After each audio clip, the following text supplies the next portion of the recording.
سلام و عرض ادب خدمت همه دوستان، انشاءالله که همه جور و صحتمند و سر حال باشین. دوستان عزیز، عید سعید فطرم و تمام کافه ملت مسلمانان تبریک و تهنیت عرض می‌دارم، بالخصوص به مردم شریف افغانستان.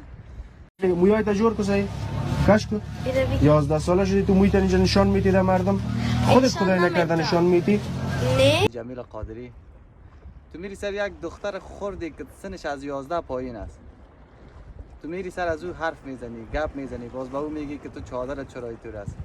جناب آقای جمیل قادری، تو که در این مدت نمیفهم چند سال بودی، دقیقا معلومات ندارم، تو در بلژیم بودی، این قدر لچ دیدی و این قدر برهنگی ها را دیدی، آیا کدام روز گفتی برای کسی؟ نگفتی.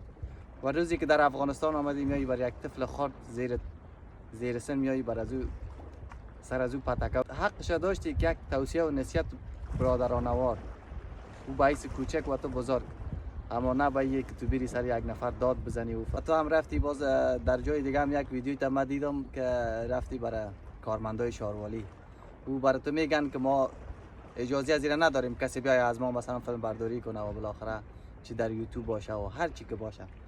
باز تو رفتی بر اونا هم که یک پتکه و جذبه داری و که من دارم که فلان دارم، اسناد دارم که بالاخره جواز دارم و کار کنم. درست از کار میکنی برادر عزیز. وقتی یک نفر برات میگن، شاید حکومت برای تو بایی نداده باشه جوازی را که تو بری هر جای هر کاری که دلت شد مراحت کن. فقط همین که برادرانوار هر کار تا پیش میبری خودت پیش ببر، نه ای که بری سر یک نفر داد و فغان کنی و چیغ بزنی. هیچ چیزی نیست که یک قانون نداشته باشه، یک مقررات نداشته باشه.